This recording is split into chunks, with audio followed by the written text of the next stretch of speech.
So I will have assumed that you've asked most of the questions that you had about the prior work. We've done administrivia, so we're going to move pretty promptly into our subject matter here. That said, I did want to make sure that anybody who had a question that kind of popped up during our discussion last time, where we went through kind of half of New Valley, realized, no, we got to talk about Hadley versus Baxendale, went did that, now we're going to come back to New Valley. I just want to make sure that anybody didn't have any questions about Hadley versus Baxendale, especially since it is so important. Riley. So for the rule in Hadley v. Baxendale, yep. Is it foreseeable at the time of the formation or at the time of the execution? It's foreseeable at the time of the formation of the contract. Yep, great question. Any other questions on Hadley, the rule of foreseeability, and the line between direct and consequential damages? The reason that we got hung up on that was because, of course, in New Valley, there is no consequential damages. We need to understand why what they're talking about here is direct damages on the resale price rather than consequential damages on the resale price. And there's a clean answer to that, but I did want you to begin this lever pull of always wondering whether or not you can move these damages in and out of consequential damages. And there's a real important reason for that when we get to the Uniform Commercial Code's treatment of consequential damages, which treat lost profits as a form of consequential damages, but still permit them to be routinely received. Any further questions about that discussion before we pile in? Great. Then, as we're moving into this section, I will, not New Valley, because we've already set up New Valley, but as we hit the new cases, I'll ask for volunteers to set up the case. I promised I wasn't going to ambush you with that reading. If you've read the case and you're into it, raise your hand. Obviously, it's extra participation. But if you haven't, don't worry about it. And if I don't get a hand, I'll just move through. I'm not going to cold call off those cases. That's for the cases that we're going to move through for Class 19. As of Class 20, it's on. All right? Any further questions before we get going? Okay. Then in New Valley, we're seeing a number of different things. The first is you should have constructive confusion in your mind about whether or not the resale price was a consequence of the breach or whether the resale price is simply captured in direct damages. And I think you've begun to understand how you could coherently describe the resale price as a consequence of the breach. But we need to describe then the basic measure of market damages for direct damages under both the code and the common law as to why these are direct damages. Here is the best measure of direct damages that a court is going to gravitate toward, whether or not it is under the Uniform Commercial Code or the restatement. Remember our workflow. It's going to look to whether or not the contract can be just enforced as written. That's theoretically the simplest, but I think you can see why courts are just not going to do that unless there's land, which is considered to be unique, or a unique Picasso. They're not going to get, and then in the Uniform Commercial Code, sole source of supply. You might as well write that down. 3 circumstances in a contracts class under which you ever get specific performance: land, unique items like Picasso's, or sole source of supply. That'll be the court's first stop, but because American courts routinely do not give specific performance unless money damages are inadequate, that first stop almost never happens. You can see why it's a tempting first stop, though, because the court's trying to create the expectation world, the world in which the contract had not been breached. One way to do that is to order the contract to be performed, therefore not breached. But we can see why courts don't do that. Therefore, their second measure, and we've talked about this already, is alternative performance. And that's really what this case is about. Alternative performance says, let's get a replacement transaction. And that replacement transaction is going to mitigate most of the damages from the original breach. We want to let the market bear the weight of the breach where we can and not the breaching party. Let's try it. I agree to sell you my truck for $1,000. You breach. I sell my truck to someone else for $1,000. What are my damages? Bupkis, right? Nothing. That's letting the market bear the cost of the breach. Now, I may have had incidental damages, right? I may have had incidental damages from the breach that moved through the costs of arranging that other sale. Those are incidental damages. But the direct damages are zero. We're going to do that where we can to mitigate, because that's where we're going to end the classes on the doctrine of mitigation. And what I want you to see is the direct damages measure already includes most of the mitigation. The mitigation being, I suffered $1,000 worth of damages. Oh, look, no, I didn't. No harm done. Why make anybody pay for it? Okay. That is the basic measure of damages, which is what I'm now going to call contract market damages. Contract market damages. Now, contract market damages come in two flavors. They come in contract cover damages. That's an actual alternative performance that you actually arrange. And then they come in contract hypothetical market damages. That's the difference between a hypothetical alternative market. Let's try it again. Let's say you know what you know now, and I agree to sell you my truck and you agree to buy my truck for $1,000, and then you breach, and I send you a bill for $1,000. Now, what would your attorney say under those circumstances? Maybe you could either pay $1,000 or find somebody else to buy the truck. Well, you could pay somebody else $1,000 to find the truck. And by the way, that's a really important piece of knowledge to keep in the back of your brain, although that's not where I'm going directly with this. I'm about to flip that coin, right? That turns out to be really, really important and a very testable bar question. Here's how the bar question pops up. Somebody breaches a contract, they go to resell it at auction, and they don't tell the breaching party that they're going to do it. That is the way the bar examiners are telling you that the seller has conducted a commercially unreasonable sale. That is literally the way the bar, your example is literally how the bar exam will test you practically on this distinction I'm about to make. But let's try back to our scenario. You have breached, right? I am sending you a bill for $1,000. What's your attorney going to want to know? Not about whether you breached, because you're like, yeah, I breached. But what's your attorney going to want to know about me? Remember, the asshole has shifted. You were the jerk because you breached, but now... How much the truck is worth to you? How much the truck is worth to me? Well, that would be, we know how much the truck is worth to me, by the way. How much is the truck worth to me? Right? A maximum of $1,000, like, because I took $1,000 for it, right? So we know it's somewhere in that. We don't know exactly how much I would have sold it for. I might have sold it for less, but we know that it's worth at most $1,000 to me because I took it. Whether it was foreseeable that I would suffer those damages? Talia, I'm going to make sure I get it right. Thanks for helping me. Whether you tried to mitigate it in any way? Whether you tried to mitigate it in any way. How would I mitigate it, Talia? Trying to find another buyer? Trying to find another buyer. That's going to be the major way we test for jerks. In the post-breach moment, did the innocent, quote unquote, party, because remember, we've switched to jerks now, did the non-breaching party try to mitigate the damages? And the standard way they do that is by getting an alternative transaction. And what I want you to see is how much damages that alternative transaction does mitigate. It mitigates most of it. Can you see that your attorney defending you in the truck case would really want to know, did I even try to sell this to somebody else? Let's say, I'm going to give you the whole law of contract law, or the whole law of remedies on this, but we're not going to do it black letter law. We're just going to do it with common sense. Let's say that you hear back, yeah, I didn't even try to sell it to somebody else. Didn't even try. $1,000, you owe me $1,000. What's your attorney going to say at that point? Because I didn't. If I had arranged an alternative transaction, then your damages would be exactly what we see in New Valley. $1,000, that's our contract price, minus what? How much are we going to mitigate those first transaction, that first cost? What you actually resolved. Yeah, what I actually received in the substitute transaction. Let's say I received $700 in the substitute transaction.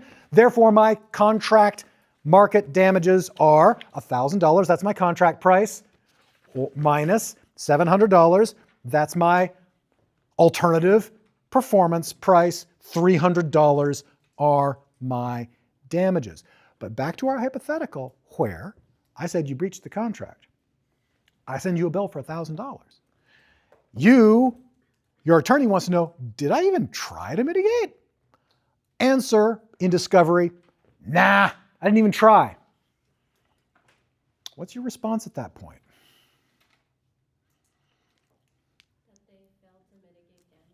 That they failed to mitigate damages? That I should have mitigated damages. By, Valeria? Trying to find some sort of substitute. By trying to find a substitute transaction, exactly. And since I didn't, how's the court going to simulate that?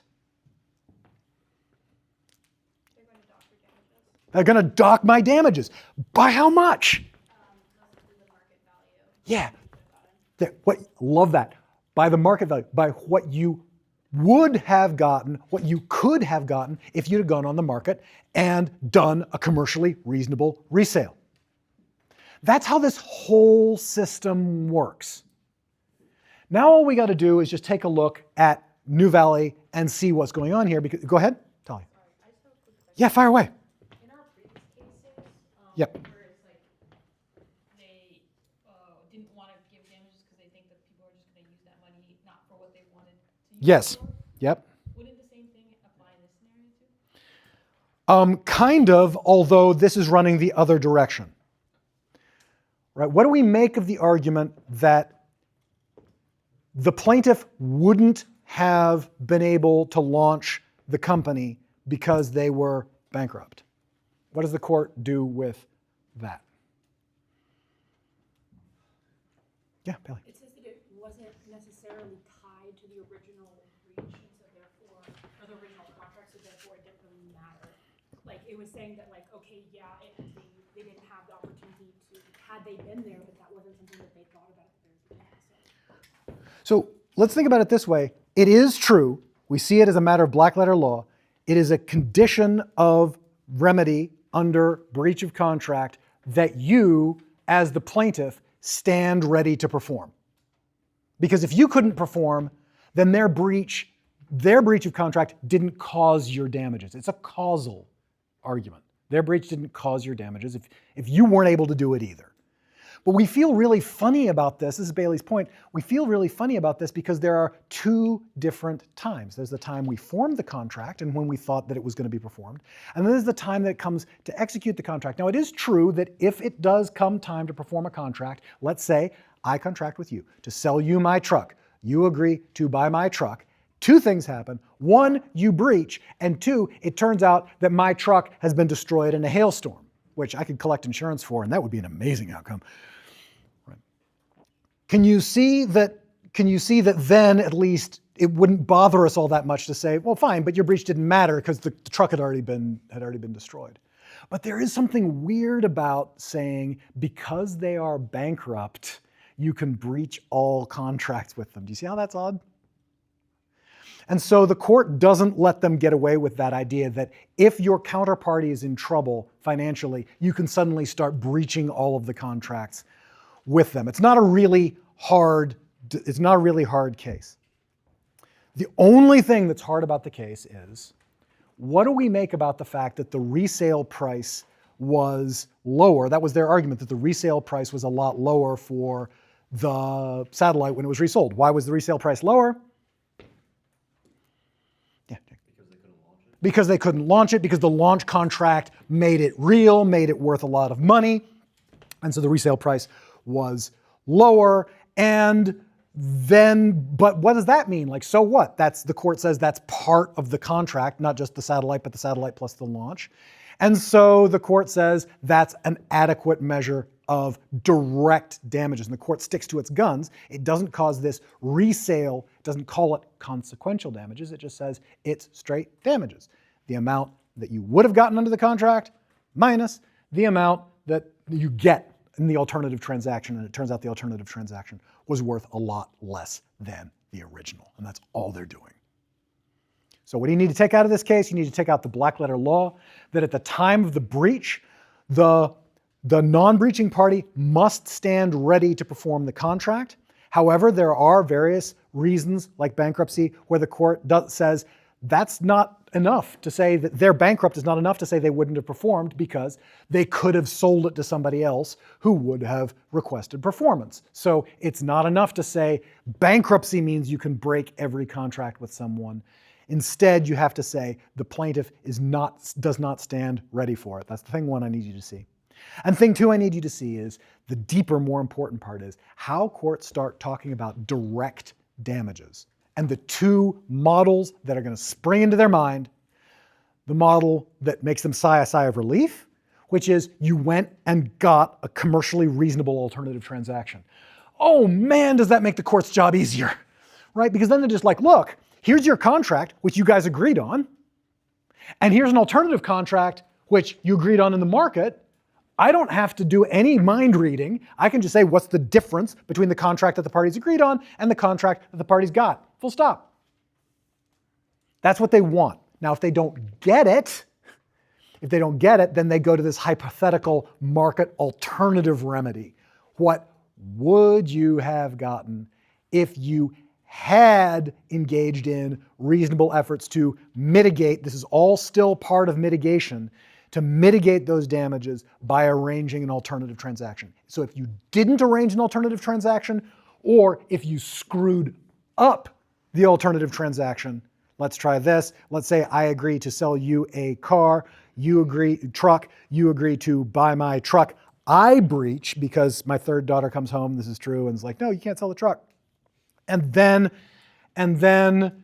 you go and buy, a $75,000 F-150 out there. You have now, that's not a reasonable alternative transaction. And the court's going to do exactly the same move. What alternative transaction would you have gotten if you had acted reasonably? And that's the whole framework. Any questions on New Valley before we move on? It's just basically what are direct damages, and then we took a quick segue through Hadley to see what are consequential damages so that we could start from the beginning to pull that lever back and forth. Okay, great. Cool. Then moving on from there.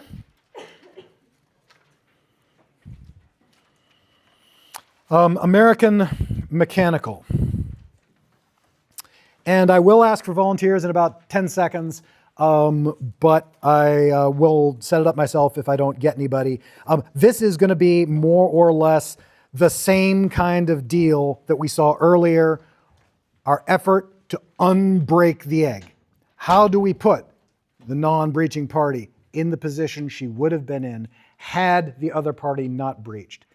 If we're in the situation we're in, which is they did actually breach. So, anybody want to set up American Mechanical?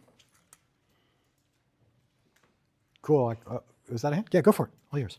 All right. So, American Mechanical, the plaintiff, contracted with Union to sell their business equipment and their real estate, and I think it was around like $135,000. Yep. Union knew that they were in a bad financial position, and basically,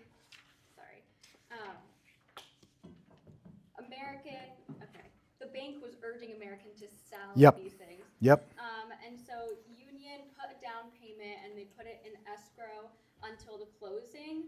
And thereafter, then they basically backed out of the contract and the bank took possession of the property. Yep. And then they were unable to find another purchaser, of course, because it was a very quick turnaround. And so the bank foreclosed, and it was then purchased for around like $55,000. And then American then filed suit for the breach of the contract.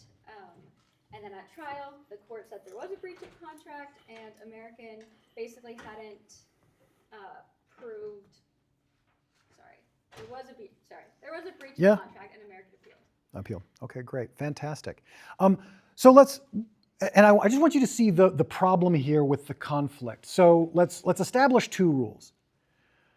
And I'll open this up, although if you get priority in answering since you volunteered. But I'll also open this up to anybody. First of all, what is the court going to be trying to do here? We haven't established breach of contract. So what's the court trying to do for the plaintiff? Put them in the position that they would have been in if the contract had gone through. That's right. Put them in the position they would have been in had the contract gone through. Now, what's the normal way they do that, right? They're going to pick two worlds. World 1, right? The contract wasn't breached. World 2, the contract is breached. What's the normal way they're going to accomplish Scott's goal? Yeah. Contract price minus fair market value. Contract price minus fair market value. And this case is in the book because it shows 95% of the time, those two align. We just did that a lot with our truck cases, right? This case is in the book because they don't align, right? Because they don't line up. What, if you want to take a crack at it, what causes that? Why is the normal rule saying market price 1, market price 2? Why is it not working out for the plaintiff here?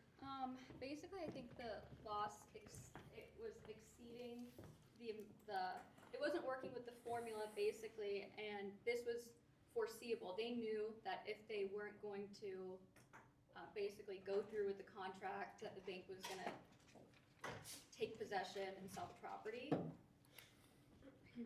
Yeah, well, go ahead. No, you're absolutely right. Go ahead, Liam. I was just going to say, like what Justin said earlier, it's a thin market. It's a thin market. Oh, I love this. Which causes what?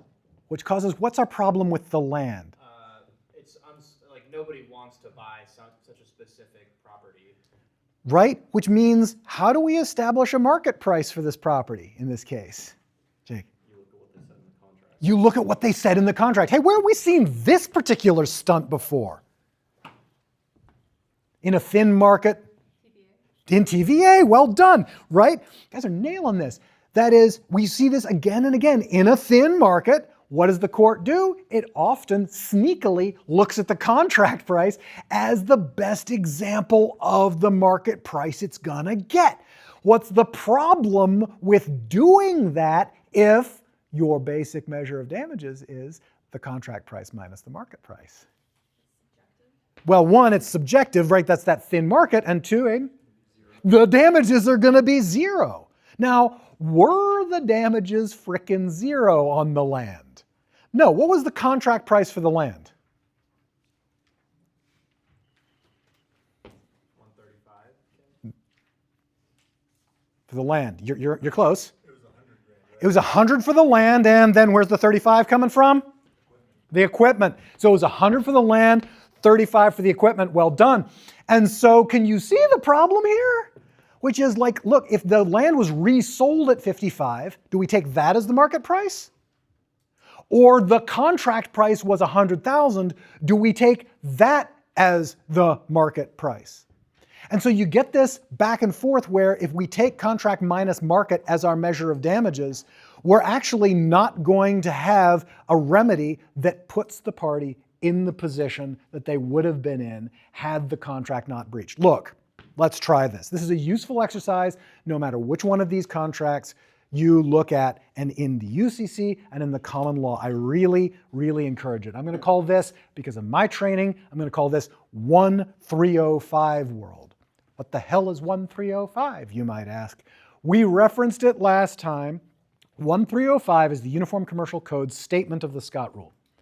We are putting the party in the position that she would have been in absent the other party's breach. Now, let's try this. In that world, in 1305 world, the uncracked egg world, what does the bank account of the seller look like here? As if the contract had been fully performed. Yeah, we're in 1305 world. This is a real estate case, so we're not actually under 1305. That's the UCC, right? We're not doing that. But we're in this uncracked egg world. So what's their bank account look like? Yeah. Plus 135. Absolutely right. And by the way, what else don't they have at this point? This is an important thing to keep in the back of your mind when you're doing 1305 world. They have $135,000 and they have no land and no equipment. You want to watch that other part of it, right? By the way, one way to see how much bullshit I was getting away with in my truck hypo when I was sort of testing you to see if you could see why I wasn't mitigated by arranging an alternative transaction. I still had the truck, right? Like you could see I was getting double paid. That was nonsense.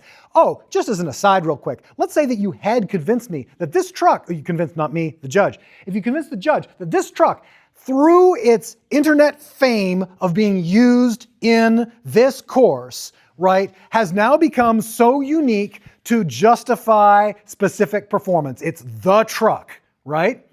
And so it does justify specific performance, meaning I am now going to make you buy the truck for $1,000. What do you think it's going to make me do with the truck? I have to give it to them. Like, you have to hold it available to them. None of these remedies let the person get paid and keep the truck. So when we're testing 1305 world, what we want to do is we want to do plus 135 and minus equipment and minus equipment and minus land, right? Now, where are we under the current circumstances? This case as it worked out. First of all, if we split the contract up, which by the way was a bullshit move, what are our damages on the equipment? The difference in the two prices. Yeah, and what was the difference in the two prices? Yeah. Zero. 35 and 35. They sold the equipment for 35. And now, depending on what your answer to what's the market price of the land is, right? What is the difference between the two kinds of, what's the damages on the land? If you assume that the market price is established by the actual sale price to a third party, if that's your best market measure of damages, then what are your damages there? I mean, Lucas is telling me over here. It's zero, right? It's zero. And do we all see the problem? Because at this point, we're saying you have received, right? You've received $55,000, $90,000 essentially total for the land and the equipment. And everybody in the world can see that there's another $45,000 missing. That's the problem. And that's why the court does what it does. That's all I need you to see. I need you to see 1305 world or uncracked egg world or whatever you want to call it. I'm calling that the basic rule. And then I want you to look at the normal way we get there. And I want you to see how sometimes weirdnesses in thin markets cause courts to realize we're not getting there and we need to do an adjustment to the basic rule and the basic setup. Any questions on that? That's all I need you to get out of it. I need you to see clear as day, wait a minute, whoa, they got paid $90,000. The contract had they been fully performed, so now they are at plus 90, no land, no equipment. If the contract had been performed, they're at plus 135, no land, no equipment. Courts are almost always going to start making up law to make up that difference. We're going to see this phenomenon a lot, which means it is a really powerful tool for you. Anytime you are doing this, compare 1305 world or uncracked egg world with what actually freaking happened. And if the court remedy is not getting there, appeal and kick ass till you win, because the court is quite likely to say, yeah, there's something really wrong here. We're using all the basic rules, but something's gone horribly, horribly wrong. We're going to have to adjust how we look at remedies. In this case, by the way, I think that it was very foolish. What was the basic source of the error? Why did we come up $45,000 short? I just want somebody to put a pin in it. Exactly why did that happen? Yeah. Land was sold at fire sale prices. The land was sold at fire sale prices, but it wasn't just that. It was that the fire sale price was taken as the market price. They took the fire sale price as the market price. What's another price they could have taken as the market price? The contract price, right? And so it was that mistake that the court made and that the court had to come grapple with in figuring out what went wrong here. All right? Any questions on that? The most powerful tool you've got is comparing uncracked egg world to how things actually worked out. Use that as your back of the envelope guide. If you're not getting there, convince the court that you've got the doctrine, or convince the court to make up the doctrine to get you there. It's a really, really powerful move. And it also shows you why, yes, the contract market remedy, which is what we've been doing in these two cases, the contract market remedy is a good one. It usually works, and sometimes it doesn't. And then we have to do things about it. Yeah, Liam. So in this case, the court struggled because they had to find hypothetical damages, so that's why they looked for market. But why couldn't they just look at either the fireside sale as an alternative performance, or the plaintiff could have just done their own fireside sale, gotten an alternative buyer, and then said, hey, this is our cover, performance, so just use that as your calculus instead. Yeah, I think that they could have. The problem is that thin market's gonna thin market. Yeah. Right? In a thin market, you don't have a lot of buyers. In a thin market, there aren't a lot of people interested. Never mind the sort of weirdness. The immediate analogy that comes to my mind is the Heisenberg uncertainty principle, which is a bad analogy. But the idea is like you can either know the position or the velocity of a photon, but you can't know them at the same time. By involving yourself, by checking where a photon is, you've already stopped its position, right? That's the problem here with a lot of these things. By being embroiled in a lawsuit and by having like various people interested or not interested in the property, you've really limited the number of people who might be involved in the property. I mean, up to and including a very specific problem we'll see later on in the class in these alternative transactions. Many times, one of the people who's bidding in these, like things have gone badly auctions, who's almost always bidding in these things have gone badly auctions? The breacher, which is one person, and I'll give you a real key example of how this happened in American history, although we've already mentioned it. Who else is bidding? The rest of the market. The rest of the market, although they're supposed to be in it, and if they are in, that makes it a good auction, right? But there's a third party. That's the breacher, right? The breacher is the person often trying to get their stuff back. If you've failed, for example, to pay your mortgage and they foreclose on your property, right? You are the breacher. You are the person who, under our basic test, the breacher often needs to be informed that their asset is being taken and resold in an alternative transaction, right? That's the non-breaching party who's doing that. And the thing that I asked you to say is, watch out, make sure that the non-breaching party tells the breacher that they're going to engage in this replacement transaction. But there's one for the person there. Well, yeah, through the financial markets. What I'm talking about here is just simply the bank. The person who's funded this transaction and who's gotten assigned or owns the right to be paid. And there's a very specific reason why that's a problem. Because let's try like in the 2008 disaster. Everybody's houses were suddenly worth a lot less than they had paid for them, which meant that they were underwater on them, which meant that they walked away from them. And then the problem is you're trying to resell them. And the thing you may not know is that banks at auction get to bid the amount that they're owed. It's called credit bidding. They just say, yeah, we'll knock $2,000, $10,000, $200,000 off of the debtor's price. And that's what we're bid. That's where our bid is. But it's a weird one because, and this is our Heisenberg uncertainty principle, it's a weird one because, okay, look, has anybody here, and I'm going to shame you if you raise your hand, so don't do it. Has anybody here bought a gift card for anybody? Good, I'm glad. I've taught you well. What is wrong with you if you have bought a gift card? Would you rather have $20 or would you rather have a $20 gift card? $20. All day long and twice on Sundays. Why? Use it anywhere. Because you can use it anywhere. And the problem with credit bidding is, you notice their credit, in which transactions, can they use their credit in this transaction to buy milk? Can they use it to buy another property?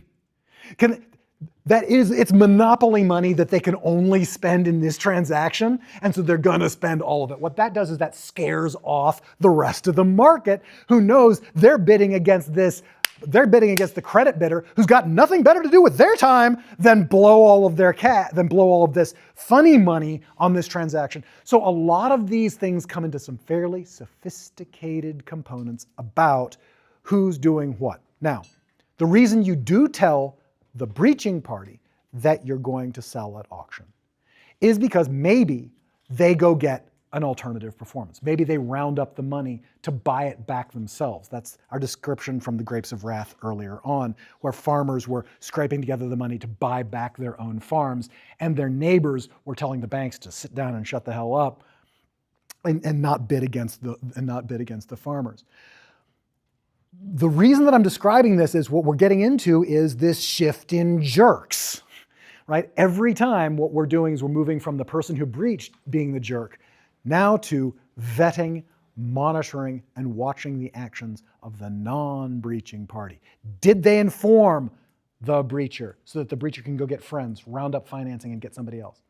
Even if they didn't, did they get a reasonable alternative transaction? Or did they screw up the alternative transaction in a way that we're going to reduce their damages because they failed to conduct a commercially reasonable resale, therefore they failed to mitigate? All right. Any further questions on American Mechanical? I just need you to see the basic ground rule, which is Scott's rule, and I need you to see the normal way that courts go about that and why it didn't work here.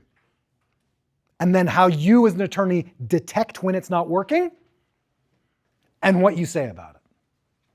Everybody clear on it? Cool.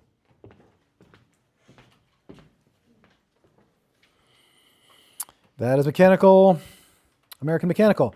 Okay, Craftsir. Whoo!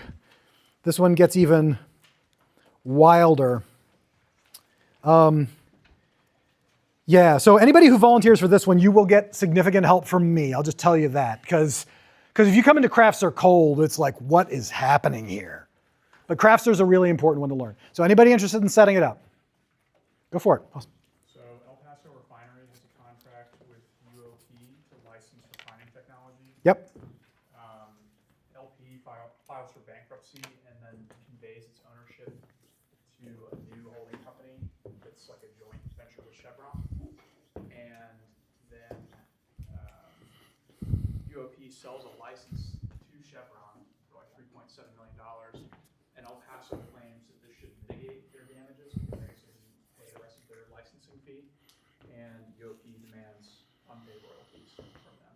Okay. Okay. And this just takes so much heavy lifting. Let's start with a basic scenario, and then let's build out, and then as a third one, we'll come back to Craftsir and I'll ask you questions, but then I'll also open it up to co-counsel. But let's just start with a basic scenario. If I sell you my truck, let's remind ourselves of the Valeria rule. If I sell you my truck, what does it look like when I mitigate damages? I agree to sell you my truck, you agree to buy, you breach. What does it look like if I mitigate? You sell that truck to someone else. I sell that truck to someone else. Laura, you can say? Same. Brilliant. Love it the most. You either sell it or, practice tip, when you try these alternative transactions, you had better document your best efforts. If you can't do it, better show you tried. Absolutely right. Okay? So you do that or don't do that. Cool. And if I were supposed to do that, right, like you could see that my damages would be 0. Okay? All I'm going to do is change my profession. I am no longer a contracts professor. I'm no longer a lawyer. Instead, what I am is a car salesman.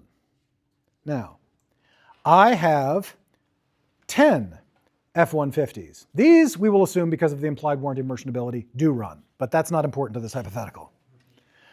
I have 10 Ford F-150s. I agree with you to buy a Ford F-150 that day. You come into my dealership. I'm at 354. You come on up. We shake hands on it. We sign an agreement because it's over $500. It is mobile. We need that statute of frauds writing. We do everything right. You breach.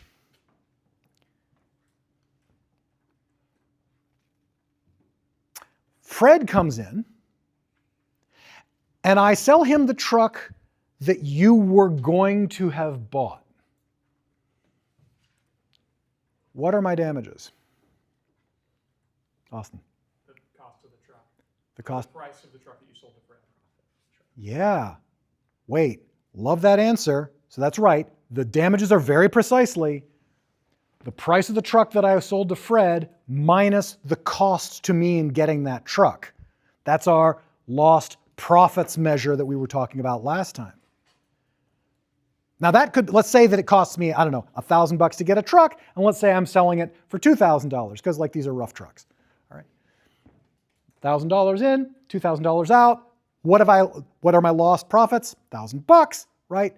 What number is that not? Like, I'm being pedantic, but what number is $1,000 not? Zero. Zero. Why? Why does changing my profession and the number of trucks I have change my damages, Lucas? You have a limited supply. Someone's breach allows you to make another contract and sell it. But when you have an unlimited supply, then their breach doesn't allow another sale. You just miss out on their sale. You just miss out on that sale. Lauren, you were going to say? I was just gonna say, you could have made 2 sales instead of just 1. Same answer. Love it. Absolutely correct. 2 great ways of explaining this. Now, this is called the lost volume seller rule. We do need to take one further look at what lost volume seller actually means, because I want to add one hypo, because it's the hypo that they use on the bar to test this a lot, and I use it sometimes to test, right? But I need you to see the consequences, the ramifications of the lost volume seller rule. Does everybody see that if I can meet additional demand, I would have made 2 sales that day, and I would have had the profit on the sale to you and the profit on the sale to Fred, and therefore I lost the profit on the sale to you when you broke your deal. Whereas if I only have 1 truck, your breach gives me my truck back, which means that it is only because of your breach that I'm able to make another sale, and therefore the second sale does mitigate the damage of the first breach. With me so far? All right, here's the mind-bending conclusion. I am now a truck salesman. I have 10 trucks. I buy them for $1,000. I sell them for $2,000. You come in, you agree to buy a truck. I agree to sell you a truck. We do everything right. You breach. And I'm just like, yeah, this is just not my day. I'm just going to go play a little Blue Protocol and go to sleep. I'm just tired. I'm not going to even try. Like, Fred comes in, Fred's knocking on the door. Fred wants to buy a truck. I'm just like, I'm not feeling it today, dude.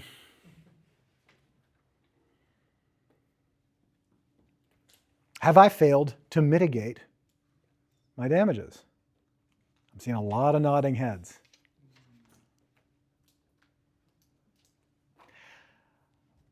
Anybody think I haven't failed to mitigate? Go for it.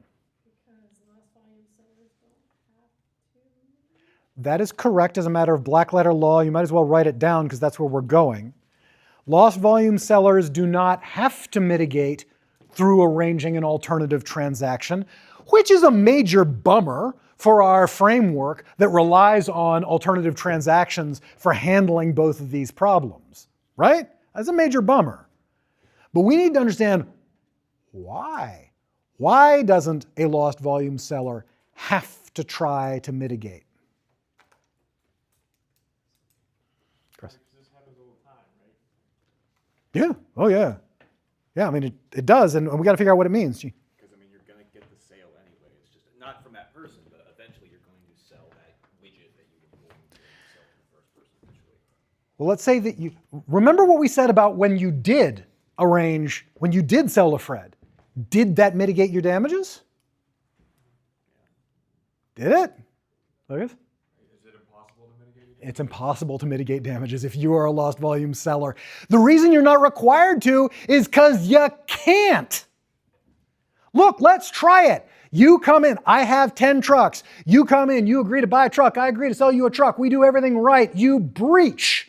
Here's how the rest of my day goes. I'm like, I gotta make up for this. I got 4 kids. I gotta put food on the table. I'm gonna sell like crazy today. So you know what? I sell to Fred. I sell to Earl. I sell to James. I sell to Rachel. I sell to Molly. Have I mitigated your damages yet? No. See, I can't. That's why there's no obligation to do it, because you can't. Because the alternative transaction doesn't replace the lost volume. Unless I went Fred, Earl, James, Rachel, Molly, the 10th truck. Can you see how suddenly that shifts again? For that 10th truck, I'm not lost volume anymore. I sell all 10. I sell all 10. What are my damages of your breach? 0. Again, right back to it. Do you see? So if I sell 9 trucks, I haven't mitigated your damages. I sell that 10th truck, now I've mitigated your damages. I do not have the capacity to meet additional supply anymore. And that means that now the reason, and also I'm going to come right back to you now, we're going to do Craftsir. The only reason why I was able to sell to Irwin that 10th truck is because you breached my first contract of the day. There is a but-for causal relationship between your breach and my ability to sell that last truck that is there for the last truck sale. It's not there for the other 9. Now that explains Craftsir. Tell me why the court says what it does in Craftsir. Because technology that's used in oil refining is only useful to oil refiners. And geographically, there just aren't a ton of oil refiners in West Texas. So the only reason that Craftsir was actually able to sell a license to Chevron in the first place is because LP breached. That's exactly it. Because there was a but-for relationship. And we have to watch this one. That's clearly right. That's the textbook answer. I need to show you why that's so startling. What's being sold in this case? The license to use technology. The license to use technology. By the way, what law are we under? The common law. We kinda, also a lot of federal stuff. This is patent law. Welcome to Chris Siemens' upper level intellectual property course. This is intellectual property licensing, right? Wacky. Hey, let me tell you something. So, I understand that we've all moved to a streaming economy now. But let us take the pinnacle of American musical civilization, which is, by the way, this is a matter of law actually, is Britney Spears' Toxic, which is just phenomenal.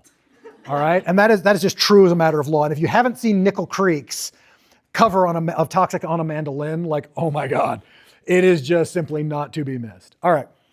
When Britney Spears sells an MP3, that's an intellectual property license, right? Is she a lost volume seller if you breach the sale of that MP3?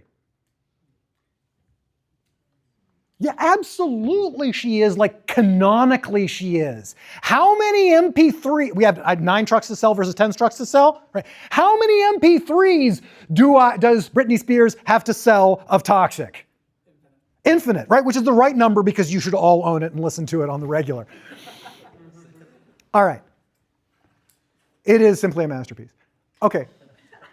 Do you see that? Like she is the ultimate lost volume seller. The ultimate lost volume seller. That's what intellectual property generally does. Intellectual property, that was their argument, right? What was opposing counsel's argument in Craftsir? What were you going to argue to say, wait, whoa, the fact that they were able to re-license the oil refining technology just shows that how many licenses for this refining technology did they theoretically have to license?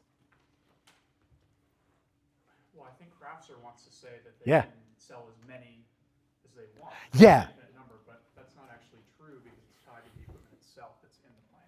Bingo. Okay. So, right, you not only got my question, but you got the immediate follow-up question. Well done. Does everybody see that?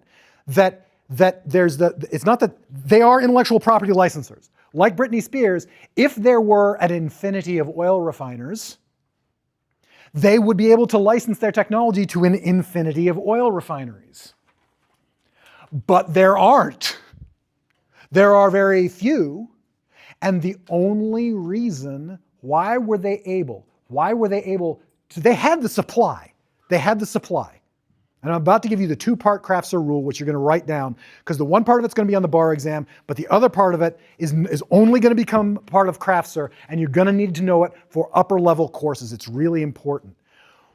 Why were they have infinite licenses.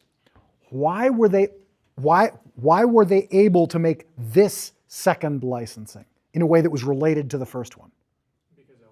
Because LP breached. Tell me the story. They're only able to make the second license because of the first breach. Why? Because for the equipment at that plant. Right, but it was for that site. Do you see it? It's kind of like selling, it's kind of like if the relevant market is selling me another MP3 of Britney Spears' Toxic, and let me tell you, I own it on every platform that exists. So that can't, like, if I breached and then they sold it to me again, maybe they would have an argument that the second sale mitigated the first, right? But as it is, the second sale, or didn't mitigate the first, but as it is, they have this but-for causation. Here's the Craftsor rule. When you are looking for lost volume sales, you look for two things. One obvious, one Craftsor sneaky. The obvious thing is you look for additional supply. If you have, as a seller, the ability to meet additional demand, you are a lost volume seller in almost all bar exam questions. In some sophisticated upper level questions, and if you take my sales course or an upper level course at this institution, you will start finding part 2 of the Craftsor rule, which is if you can make additional sales, you're lost volume. But if the second sale was but for caused by the initial breach, you are not a lost volume seller for that specific sale. If there is a but for causation, the only reason you made that second license is because of the first breach. And if that's true, then you are not a lost volume seller, and the second sale mitigates the first breach. Even if you have additional supply. That's why it's a trap. That's why it's really commonly used. Because they're going to be like, oh, you have infinite supply. You're Britney Spears. You can sell as many MP3s as you want.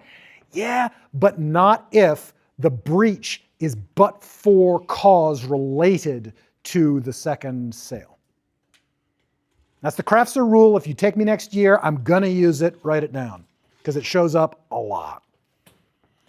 Practically speaking, by the way, and this won't be on the bar exam because it's actual real law. Everybody is kind of lost volume and kind of not lost volume. To make this point, I need you to tell me something very important because I have very close friends who have kids and I need to buy them Christmas presents. And so I need you to tell me, either now or after class, and I'm deadly serious, what the absolute hot toy is this season. Because if I do like things like Beanie Babies, I'm just dating myself. Right? This is going to go back a bit. Although like a Care Bear is already involved. Because apparently they're making a comeback. Who knew? But we do need to know how old they are. Okay, we'll say between 3 and 12, anywhere in that range, and I'm good. An iPad? Thank you. They will thank you. You can shut up. You just go up to the kids and you do 6, 7. That's all they need. That's all they need. Stop. Here's the thing. By the way, I have it on good authority that Care Bears are now back in season. Apparently there's been like a new Care Bears thing. Let's say that Care Bears are it. That Care Bears suddenly blow up and that they are the hottest commodity of the holiday season. Now what happens to these periodic fad hot commodities? You guys watch the news. What happens? Yeah, the demand goes up. Are they lost volume sellers? Until they run out. Everybody's kind of a lost volume seller because what happens when they run out?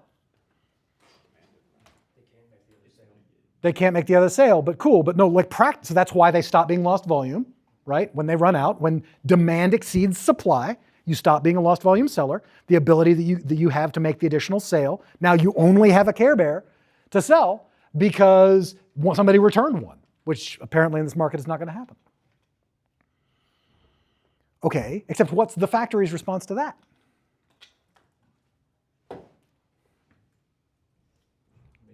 Make more.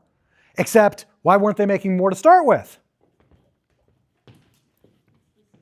Exclusivity, right? They wanted to drive the price up. That's a really great answer. Why else? Cost of production. What happens to their cost of production once they start running their factories night and day to meet with the explosive demand? It goes down. Cost of production goes down? Profit per individual Care Bear goes down. Profit per individual Care Bear goes down. Why are their costs going up when they run the factories day and night. There's a couple of reasons, but one of them's obvious for anybody who's ever worked retail. There's efficiency. That would drive costs down, though, in efficiency. Yeah, it goes down at first and then it goes up. You have to pay the night shift extra and You're either paying day shift overtime or you're bidding more to have people show up to work nights. exactly. You're either bidding more in the labor market to fill your thing or you're paying overtime. It's essentially your labor costs. There are efficiency costs that give you that initial dip that Nate's talking about. That's absolutely right as you scale up. But look, my point here is then we're starting to make these upper level. This is a second year, not a first year law school analysis, but a second year law school analysis is like, now they're out of cheap Care Bears. But they can meet this contract, but it's with expensive Care Bears. But because somebody breached a contract on the cheap Care Bears, they're actually able to fill with cheap Care Bears rather than expensive Care Bears. All I need you to understand out of this is there's no such thing as absolute lost volume or not lost volume. As production goes up and as demand changes, many circumstances, you're partially lost volume. In fact, everybody kind of all the time, if you think about it hard enough at about 3 a.m., you're like, everybody's kind of all the time lost volume because how much do you want to produce as a company? How many widgets, how many Care Bears do you want to produce? As many as people will buy, right? Which means you're trying to hit non-lost volume exactly on the nose. You never will. What will happen is you're going to be lost volume, not lost volume, partial lost volume. I need you to understand the theory. That's the important part about why a lost volume seller can't mitigate. But also as a practice tip, I need you to figure out how to shove opposing sides into the lost volume category or out of the lost volume category as best benefits your client. I need you to see that that line is not absolute, that it varies as supply and demand for the products vary. All right? Craftsr, basic rule. 2 things. Lost volume seller is generally defined by supply outstripping demand, except, as Austin pointed out, there is a second part to the rule. When the second sale has been but for caused by the first breach. That is a separate part of the test. Even if they had extra licenses to give, and they didn't have extra customers to license them. The reason that they were able to make the second license was because of the original breach. Questions on Craftsr? Yep. Could you also make the argument that the item that you're trying to, could you try to narrow the scope of what that item is to get out of being a lost volume seller? Absolutely. Instead of saying, like, instead of being a car salesman, I was selling that car specifically. Yep, love the lever pull. The place that I see it is unfortunately the more complicated framework, but the place I often see it is exactly, you add characteristics to the item to move it in and out. Did you notice I was playing that game where there was additional demand because we ramped up our factories, so there were more Care Bears than demand, but the claim was, yeah, but there weren't as many cheap Care Bears, cheap to produce Care Bears. There weren't as many Care Bears with that profit margin on them. They were replaced because if they'd have kept that contract, if that contract had been kept, they would have had this profit margin, but then later contracts would have had a much narrower profit margin. And because this contract breached, they were able to get a much higher profit margin for this later sale. Do you see that? Like, yeah, add features here, cheap, expensive. That's the one that I often run into, but that works with almost any feature set to narrow it down. It's a brilliant question. Okay. Anything else, y'all? Yeah.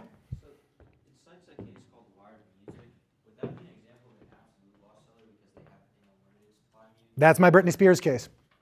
That's exactly why I raised it. That's Wired Music. 1996, they were probably paying Britney Spears. I know, right? They'll probably get it right.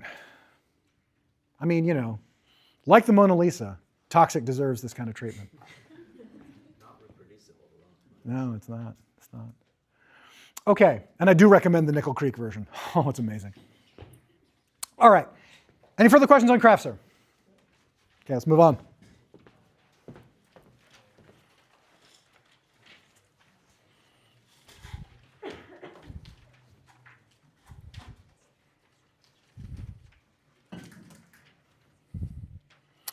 KGM, Sweet Mary Mother of Pearl. What do I even do with KGM? I'm going to ask somebody to set it up. If somebody volunteers, that's fine. At that point, I'm just going to stop and I'm going to explain what's going on in KGM because that thing is a complete cluster bleep until you begin to see what we've already done. We've already done KGM. It's going to be fine. But it is a transfer hard into the UCC, and it's that on top of a fairly complicated case. So would somebody like to set up KGM? Go for it. So KGM is a lettuce seller. They have this contract with Fresh Network, and they've settled on a quantity and a price. And then I guess as we've seen in some other cases, market forces intervene to suddenly make lettuce a lot more expensive on the open market. Yep. Than the 9 cents per pound. We're shocked, frankly. We're shocked, like amazed. No one saw this coming ever. At this point, it feels like a trope. Right? But so KGM winds up going out onto the open market. They experience this windfall of anywhere from $800,000 to $1 million. And you've already resolved most of my questions about the case. Like I got to ask you questions about that windfall, but please continue. Yeah. Brilliant. And so obviously Fresh Network, they've got their own huge contracts, Pizza Hut, Burger King.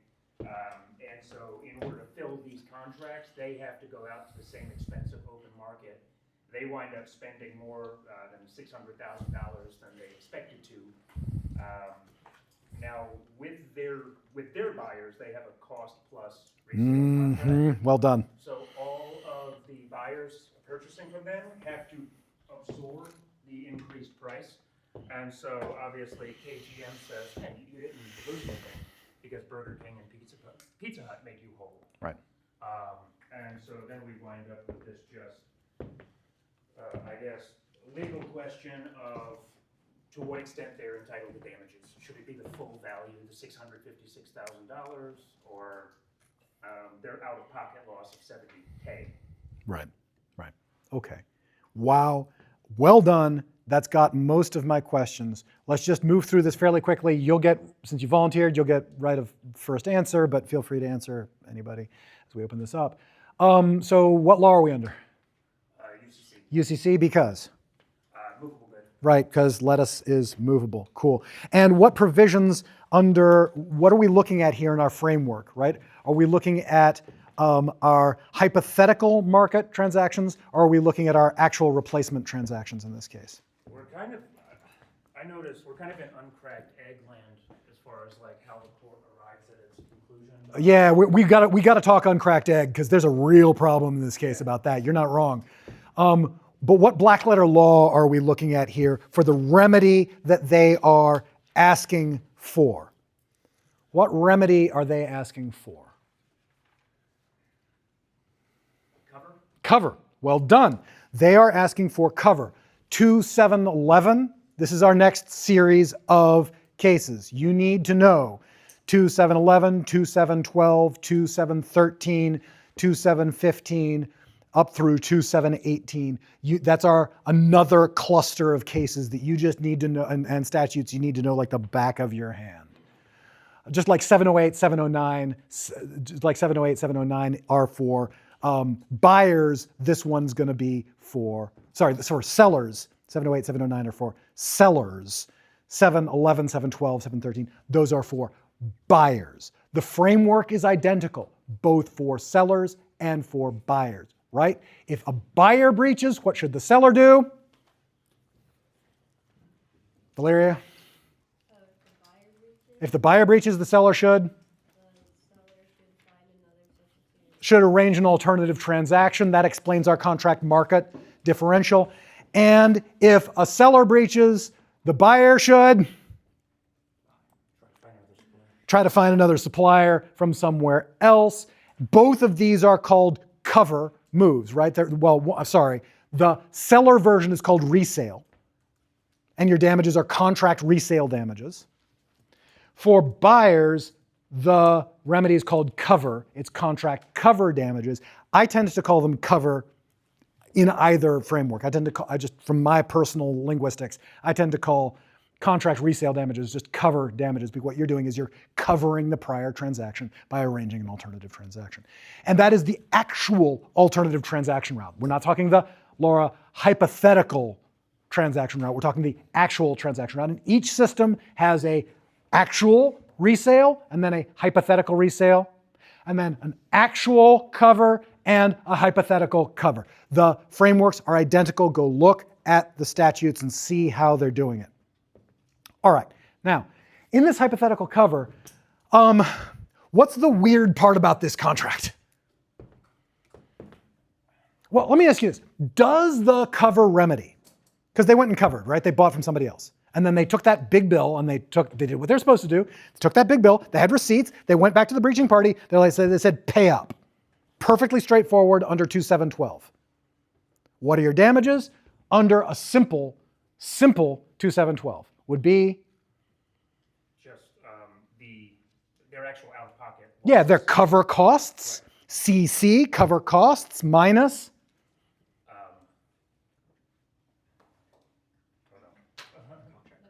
But minus the contract price. Your cover charge, your cover costs minus the contract price. All day long, right? Well done. So, fair enough. That's what they asked for, right? And what were their cover costs minus contract price in this case?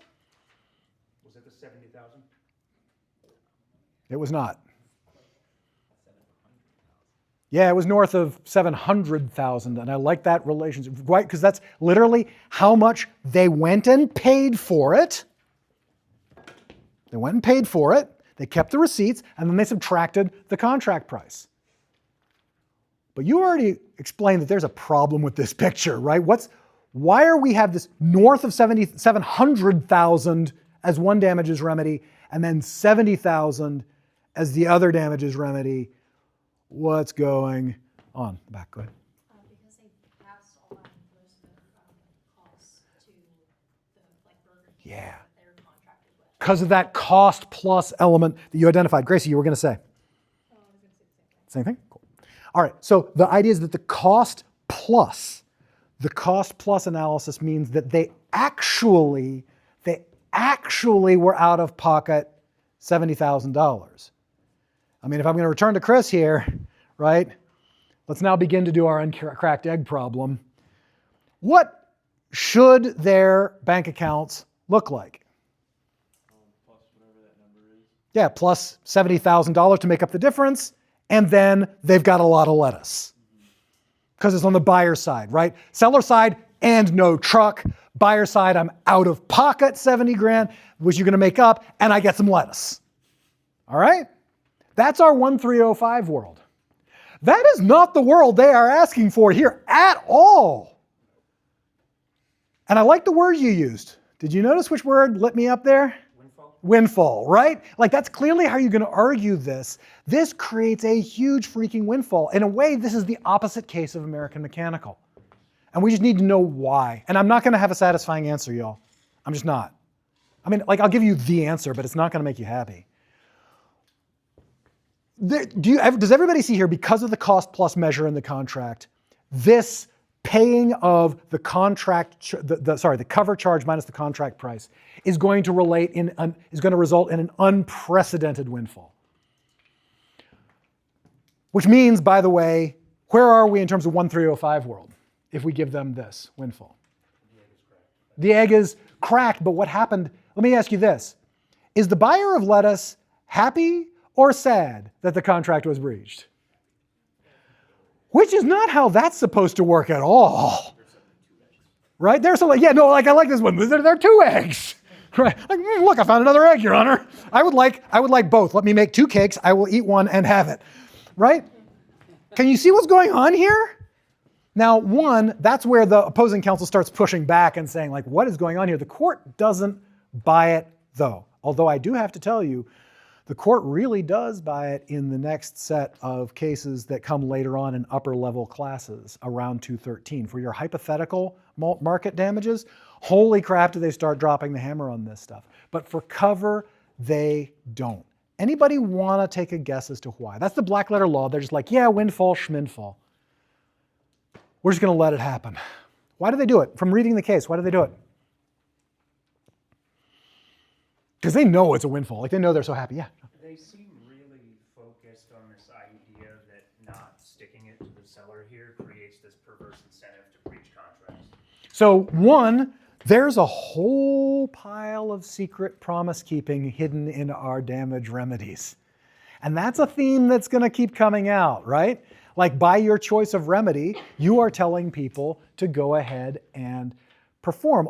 And there's some truth to that, right? Like, I mean, is there no loss? Like no loss to this buyer other than the $70,000, given how things worked out? No loss, Lucas? Well, I mean, they might have strained relations. but Yeah. In addition, Yeah. if you don't give them that money, then that means that the seller gets a windfall the other way, and they're the There it breaching is. party. So you'd rather give the windfall to the non-breaching party. Hell, I don't even know why I show up. You'll get all these answers right. All right. Yeah, absolutely, right? The idea is the windfall's going to happen no matter what. That's the way to respond to a windfall claim. Somebody's going to get the windfall. Why is it the why is it the breaching party that gets the windfall instead of the non-breaching party? Everybody see that? Like there's going to be, somebody's going to make a kabillion dollars either way. Except what's wrong with that picture? Go ahead.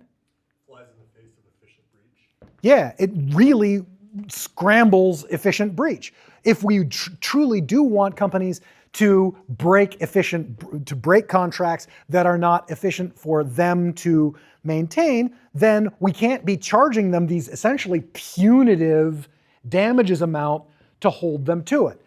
And as long as we're doing the super sophisticated stuff, then somebody raises, okay, yeah, but preventing this windfall does prevent efficient breach, rather, not giving the breaching party the windfall means that they will not breach when it is good for them to do so for them, right? And does anybody remember our response to that? Efficient breach, remember, is a form of Pareto superiority, which we just did today. And I'll repeat it for you. A system is Pareto efficient when everybody's made equal, made whole, and at least one person's made better off, right? So that's Pareto, seems to be Pareto superior here, right? But Lucas says, The breach isn't efficient because the costs have been passed on to all the companies that Fresh Network sold their lettuce to. so one, there's the standard challenge to efficient breach, which is an externality. The costs are being borne by a person who's not a direct party to the contract.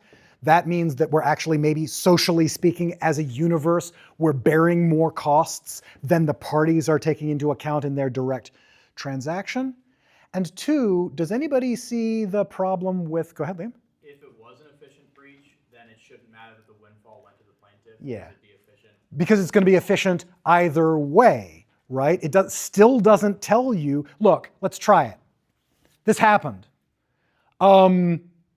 People have contracts to buy generators, to buy electric generators. Hurricane Katrina happened. Many of the Gulf states were desperate for generators, largely because they had hospitals that had critical care patients in them, and if you turn off the power, people start dying. Those hospitals desperately needed generators. Therefore, what happened was a lot of contracts for the sale of generators to companies got breached, and people loaded up those generators and took them down to Louisiana. And it turns out that by paying absurd prices, at least some of the hospitals were able to keep the power on. So it's a very, very mixed story. But here's my question.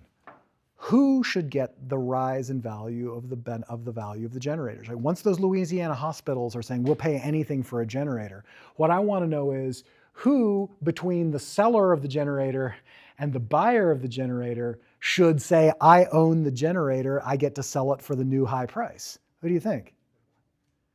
I mean, hearing at least one. What's the story on the buyer?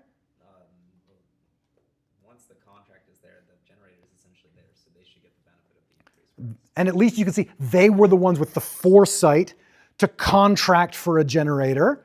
They were the ones that thought, hey, generators might be a good idea in society.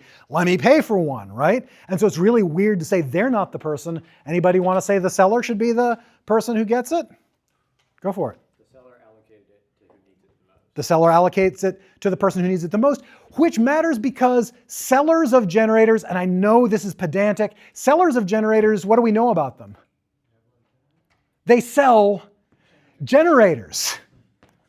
Buyers of generators, what are we not clear at all about them? Whether or not they sell generators. Do you see the problem? Like, at least the seller's gonna sell generators. The buyer may be like, yeah, I don't care about these people dying in Louisiana. I need my electric grill to work. Right?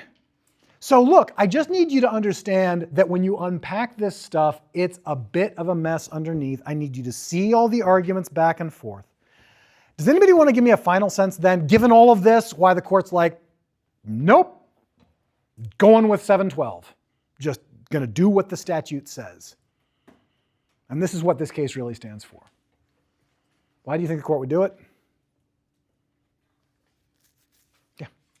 Is it kind of like Mitch Story is familiar with fixed price as an allocation of price risk? Yeah, that is, the court's like, look, you had the opportunity to hammer this out. You had the opportunity to negotiate it. Everybody knew the relevant contract terms. The fact that the forward contracts had cost plus in them, that has nothing to do with the purchase contract that you're engaging in. Among other things, the forward contracts may have been paid for by lower sales price because the buyers were essentially ensuring the price of lettuce, right? That means you would be willing to sell it to them at a lower cost because the buyer is assuming the price risk. There's all kinds of stuff the court doesn't know, and so the court says, screw it. This stands for the opposite of American mechanical, where the law is simple enough. The court may simply just decide to apply it, even though it violates 1305 world. And this one does violate 1305 world because 1305 is under the Uniform Commercial Code. It is the restriction on damages for the Uniform Commercial Code. And at the end of this case, I'm going to ask you, is the plaintiff in as good of a position as they would have been in had the contract been performed? The plaintiff. Is the plaintiff in as good a position as they would have been in had the contract been performed? Is the buyer in as good a position as they would have been in had the contract been performed? No, they are not, Talia? They're in a better position. Well done. Well done.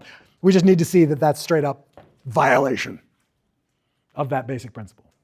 Okay, cool. Rock on. Moving on. Any further questions about that? I guess I want to see one thing. One thing is, just take out of this, black letter law. Courts love alternative transactions. I'll say it again. Courts love alternative transactions because they don't have to engage in any of this subjective, what was the replacement? What's the actual market, thin market, thick market? I don't know what your valuation is, subjective, objective. The court's like, I'm going golfing. I don't have to worry about this. You arranged for an alternative transaction and you brought me receipts. The only thing I'm going to do is check whether that was a reasonable alternative transaction. And the court here is willing to countenance a complete violation of the cracked egg principle in order to just stick with the law. That's what it says. Courts love actual cash on the barrelhead alternative transactions. All right. Yeah, Jake. Could the buyers have attacked the sort of seller's windfall under unjust enrichment? Hell yeah, absolutely, and should have. And by the way, go take a look at the Restatement Third of Restitution and Unjust Enrichment, which does things like has a remedy of unjust enrichment, disgorgement of extra profits for opportunistic breach of contract. The only thing that saves the buyer here is they weren't the ones that breached, right? But if the seller had pulled this stunt and made a bunch of extra money, then the Restatement Third of Restitution would have said, yeah, that's unjust enrichment. You breached a contract with me and you got richer as a result. That is money that you received on account of your bad action that it is unfair for you to retain. The response is exactly what we got before, which is, yeah, but that kills efficient breach. And so contract law and restitution law go straight at it on that principle. Yeah, well done. It's a great point. Okay. We're not going to really talk about Vertical Belgium. And we've already talked about Hadley versus Baxendale. So let's move on to Redgrave. And Dasha, if you wouldn't mind setting up Redgrave for me, please. and then I'll ask Joanna to take the other side. Okay, so in this case, Boston Symphony Orchestra, so BSO, contracted with actress Vanessa Redgrave to narrate a performance of Oedipus Rex. The BSO then, after signing the contract, received numerous public complaints about Redgrave's upcoming performance on account of Redgrave's political support of the Palestine Liberation Organization. After receiving these complaints from the community, BSO then canceled the contract with Redgrave. Afterwards, Redgrave brought a suit for breach of contract and violation of the MCRA. Redgrave claimed that the breach resulted in a loss of future economic opportunity because many movies and theaters that would have offered her jobs in an ordinary course of events did not do so after BSO's cancellation. BSO then argued that the cancellation was due to cause beyond their reasonable control of the company. The jury then found that Redgrave, for Redgrave, and awarded her $27,500 for her stipulated performance fee and $100,000 in consequential damages. Afterwards, BSO filed for a judgment notwithstanding the verdict, on which the district court found that although Redgrave proved damages, she could not recover it due to the First Amendment's very strict standards that she did not meet. Additionally, then the court also found that Redgrave's MCRA claim that was based on the allegation that BSO had interfered by threats, intimidation, or coercion with her First Amendment right to free speech.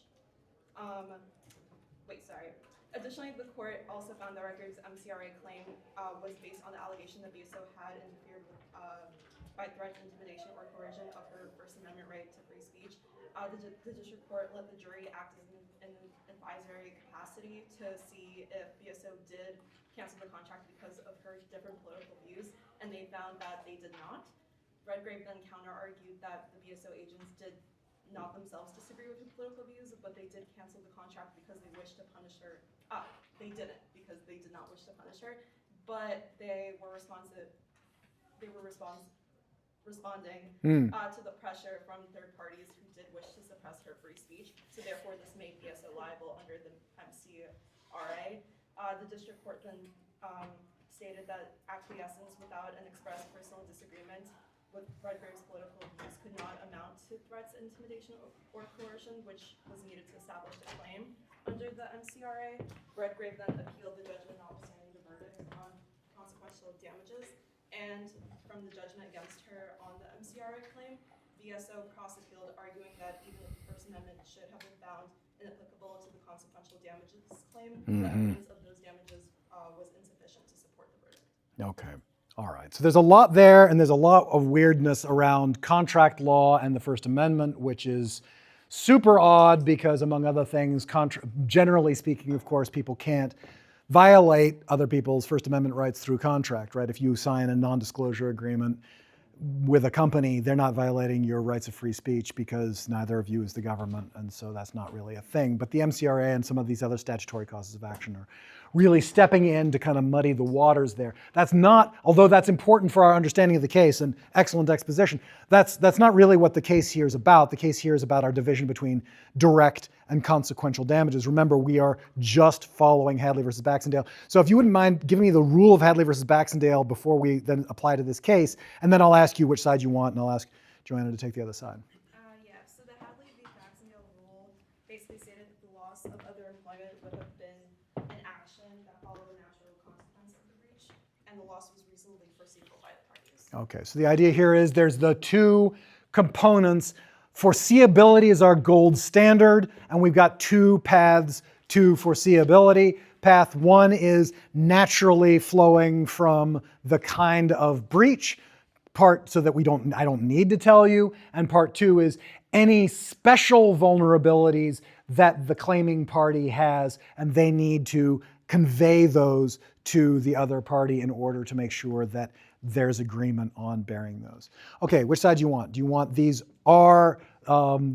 damages are direct and consequential, or there's no recovery for these damages as either direct or consequential? I'll take the side that they are. They are direct and consequential damages. These damages exist. Okay, so Joanna, you've got the slightly harder argument, but that these are not direct or consequential damages. What's your best statement of why these are not direct damages? And then we'll try to move into whether or not these are consequential damages.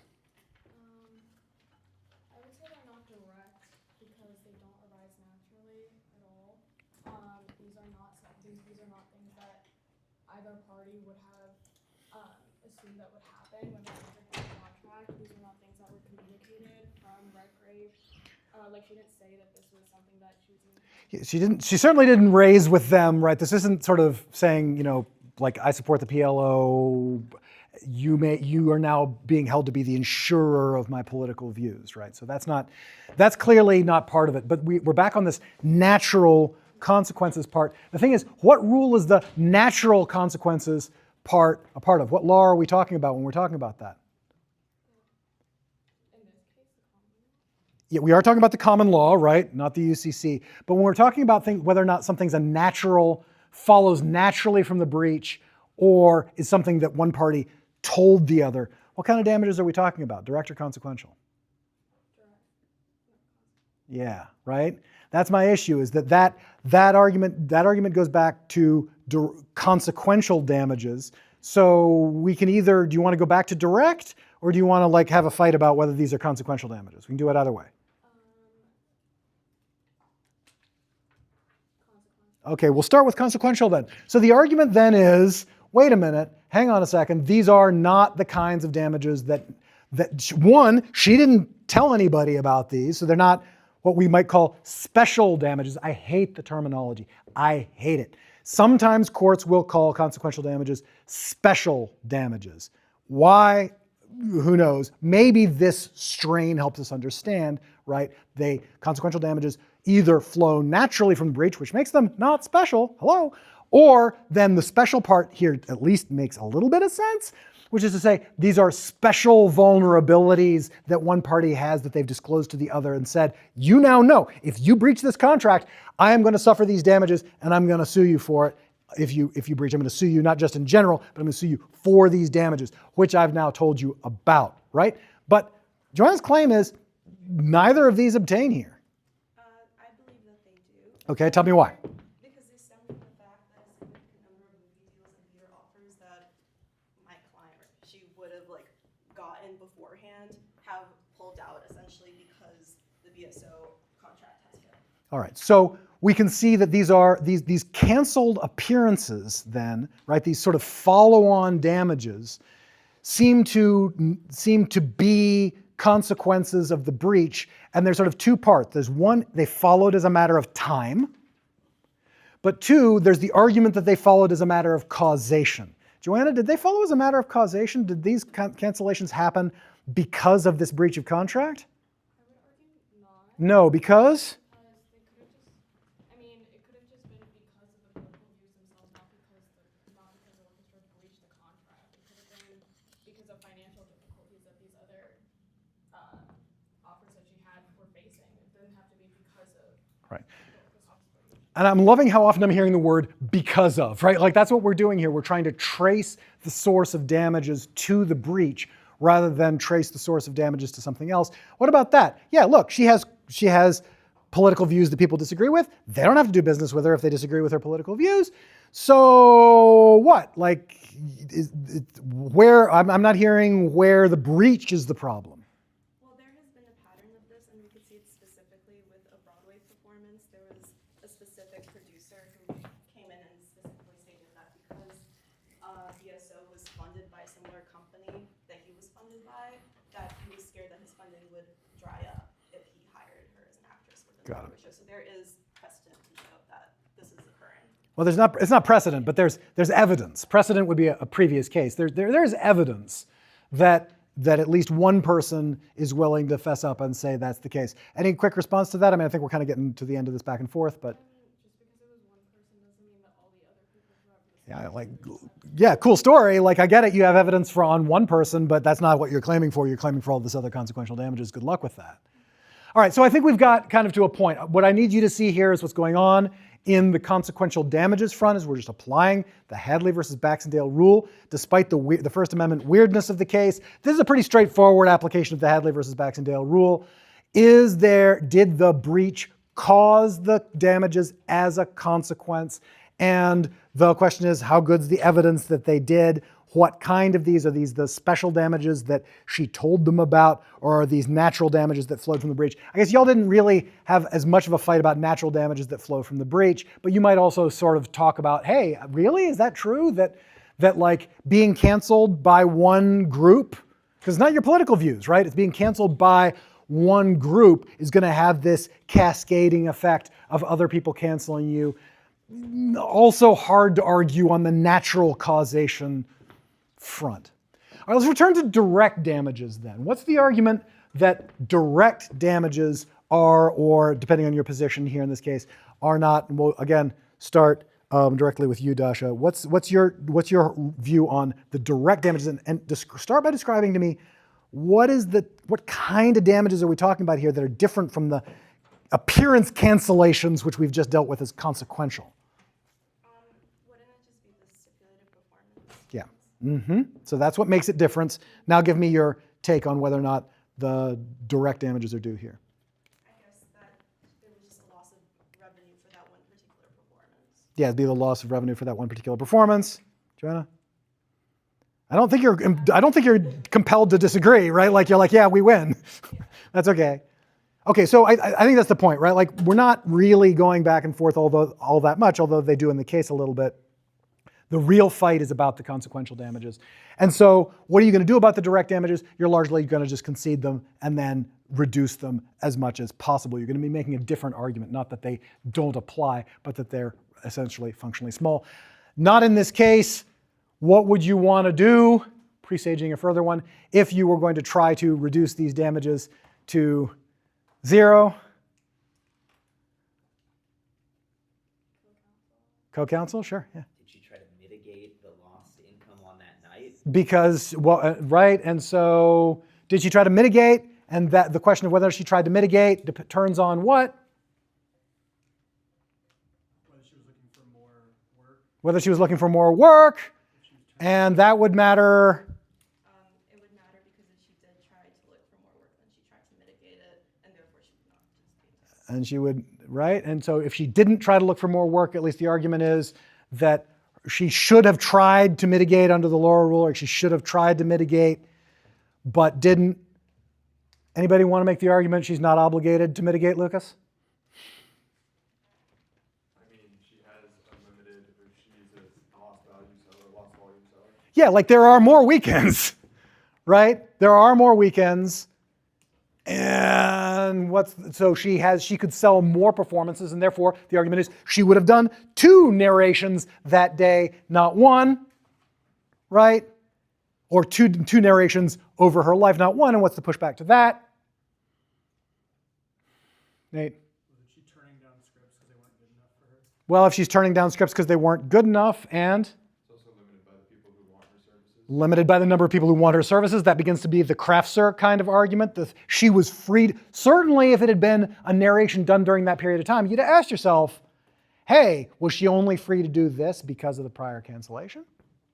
Right? Start asking yourself Craftsir questions. Okay.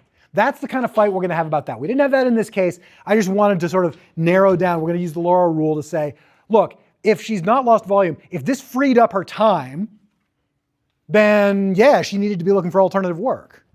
But if this didn't free up her time, if she had more time, if she could have satisfied more contracts, she's lost volume. The fact that she didn't get alternative work doesn't reduce her lost damages, lost profits on this case. And of course, because it's a contract for personal services, the lost profits are pretty freaking huge, right? Because there's not a lot of cost of her showing up and talking into a mic. She doesn't have a lot of fixed costs for that. So those are going to be pretty big. All right, cool. I'm just going to leave that alone. Any questions about Redgrave before we move on? Superb. Okay, then moving into Simeon versus First Bank. And Elle, would you mind setting it up for me, please? Did you say that you would do volunteers for this one when I asked you? Oh, are we not on to the next? Are we not on to the next stuff with the cost? This is the read on your own one. Oh, this is the read on my own one. I'm so sorry. Yeah, absolutely. I will. In fact, you are correct. No, absolutely correct. You get to say that. Let me then just go ahead and ask for volunteers on Simeon. This isn't going to take too long, but I can also set it up. I know it's read for your own stuff. Go for it, Chris. Like a brief understanding. Yeah, fire it up. So First Bank has this like auction of really like I think it's 2 or 3 really rare cars and like a bunch of car parts, and they agree to give it to Simeon for like a lot of money, like $450,000, and then First Bank had originally like repossessed these cars. Yep. And then from this guy, Leland actually. And then Leland gets upset and like sues, and this whole like other like separate lawsuit arises, and then the bank really don't want to deal with this lawsuit. I think they probably did something wrong, so they agree to. Leland agrees to dismiss the suit in exchange the bank sells the cars and the parts to Leland's neighbor for like even more money for $1.1 million. And then Simeon's kind of like, what the hell? What happened to my auction? What happened to my end of the deal? And this is where like this thing like really stems, and then it gets like kicked around in court. And that's about it. Okay. Fantastic. Let's just ask a few questions here about 2.7.12 and 2.7.13. So there's a bunch of different parts about how these two interact with each other that I want to bear down on. First of all, are we dealing with 2.7.12 cover or 2.7.13 contract hypothetical market? And I can ask you, but I'm just opening this up to everybody. Are we? Go for it? Okay, cool. It's mostly 2.7.13. It is mostly 2.7.13, except. But he also buys one of the vehicles, so that would be under 2.7.12. Okay, and we need to see how beeped up this is, because a lot of the questions here are, could he have mitigated the damages by cover?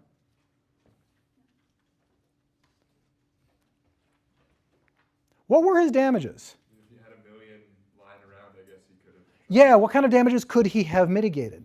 So he could have just purchased all of those parts and all the vehicles from the people that First Bank sold it to. Yeah. And then that would give us cover, and then he theoretically could have been reimbursed by First Bank for that if he brought it in court. Yeah, and what kind of damages would, and I want this to stick in your craw. I want everybody to understand, the seller breaches at a price they agreed to, and they are now having the raw gumption in court, for lack of a better word, and I can think of others, the raw gumption in court to say, oh yeah, well the person that we breached against should have paid us or someone else more in order to prevent further damages to them. Can you imagine the raw guts of this bullshit?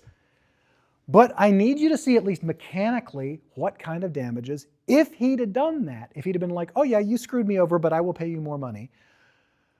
If he'd have done that, what kind of damages would he have prevented? Yeah. The consequential damages from the increase in value. That is, he was buying them for resale, and you can see that he would have prevented the consequential damages on the forward sale. Now, why does that matter? And we're still on kind of Lucas's point of this is a 2.7.13 case, because he didn't cover. It's a hypothetical alternative market cover case. But he did cover for one of them, and we need to understand the relationship between 2.7.12 and 2.7.13, especially around 2.7.15, consequential damages. Has anybody looked at it and get the link there? This I do need you to see. This is really important.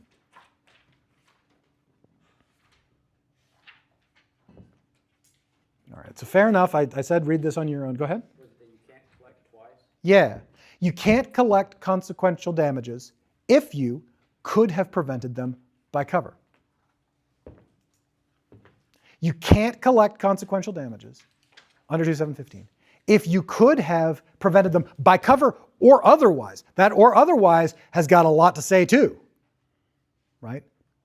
It doesn't stop you from gathering lost profits, among other things, because you couldn't have stopped those damages, right, by cover. You're a lost volume seller. You can't mitigate those damages.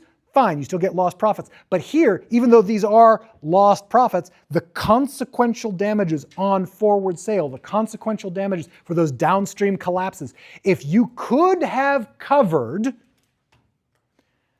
We stop the whole chain. Now at this point, we've got a few minutes, I do need to tell you a story and get you into this idea of supply chain collapse, because there is a fact pattern that may appear on the bar exam and it may appear on my exam, and it's a really easy flag, and I need you to see why it's important.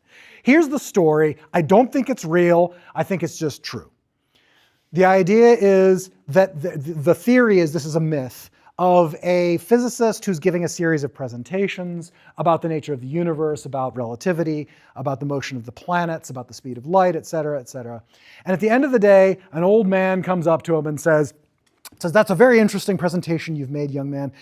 There's only one problem with it. I happen to know that the Earth is not only flat, but is carried on the back of a turtle swimming through space. And the physicist's response is, okay, yeah, another one of these. But the physicist's response is to say, well, that's a very interesting hypothetical, but what's that turtle resting on? And the response is, well, that's very clever, young man. But you see, it's turtles all the way down. What I need you to see is that the cover rule mostly prevents, in most cases, the problem of turtles all the way down. Of saying one upstream breach of contract causes an entire supply chain to collapse, and that those damages then roll back up to the chain. Because you're not just responsible for your damages, but literally, here are the components of the consequential damages for your person who's suing you. The person who's suing you, their lost profits, they get lost profits, plus what they're about to get sued for. And the next person from them gets lost profits, plus what they're about to get sued for. And the next one gets their lost profits, plus what they're about to get sued for. And it just keeps going. On the bar exam, I need you to stop iterating that supply chain collapse. I need you to stop iterating the supply chain collapse when you hit the possibility of cover, and they didn't. If they could have stopped the supply chain collapse by cover, and they didn't. What's that? I apologize, I left. Oh yeah, of course, please. No worries at all. If they could have had a supply, if there was going to be the supply chain collapse, you stop it at the moment the fact pattern offers you a reasonable alternative. Now I'm going to give you the one place where we see these full supply chain collapses. And it has to do with the OPEC crisis and the collapse in the oil markets. Once you see an oil case or an asphalt case, you start thinking, yep, this is turtles all the way down, here we go. Because the money, there were not alternatives to be had to be covered. What I need you to know from this case is, 2713 goes to a hypothetical market remedy. What you would have gotten if you had gone to the market. Now this is a buyer's rule, not a seller's rule, right? So essentially you're saying, what would I have been able to buy it for if I had bought it from somebody else? What's the problem with answering that question under 2713 in this case? This is your moment. Yeah, they're unique goods, which means what do we say about the price? But right, like I love that, right? Like, and how much do you believe them? This is the perfect example. This is the ultimate thin market case. This is the ultimate thin market case. We just don't know. It's a really weird one for 2713. It's a very, very weird one for 2713. But we have to use it because there's no cover. Finally, do we blame this guy for not covering? Like, this is just a weird move to say, I breached, your obligation was to cover by paying me my complete bullshit prices and then cover against your downstream losses. Nonsense on stilts. So you can see why the case works out this way, but I do need you to see that relationship. There is no requirement to cover, but if you don't cover, you don't get consequential damages that you could have stopped by covering under 2715. And then what are we going to do about how do we price these cars? We have people come in on the stand. Our relevant market is, what was our relevant market in this case, Jake? Market price would be what they agreed to in the contract. Might be, that's a great one. Market price might be what they agreed in the contract. Also see TVA and other similar cases. What other relevant market, since we have such a thin market, might we be looking at, Bailey? Well, one of them was like the collector's market. Yeah, exactly. The other one was the resale market of right? So, and you can imagine that the prices will be quite a bit different in the market for collectible cars versus the market for repossessed cars, right? We can see that might be a difference. Hey, what's that an example of? Lever pull, and particularly, this is fully acceptable on the exam. I have no idea how you communicate this to me, but if you succeed, what's that? Community and context. You're stretching the community and context in order to give meaning to the law, right? That's absolutely correct. You get full participation, and if you can manage to get it on the exam, that is a correct answer. But I want you to see that what we're doing here is we're stretching the community and context. This is a brilliant example of it. Oh, repossessed cars versus collectible cars. Okay, cool. What we're doing here, we're looking for price, market price, hypothetical market price in a transaction that didn't happen. That's why we go searching for markets that we're stretching, because we didn't actually do it, because we didn't actually do a replacement transaction. All right. Any questions on that one? I apologize. We'll pick this up next time with the two of y'all, and we'll move on to the next bit. Thanks very much, folks. Great classes today. I appreciate your patience.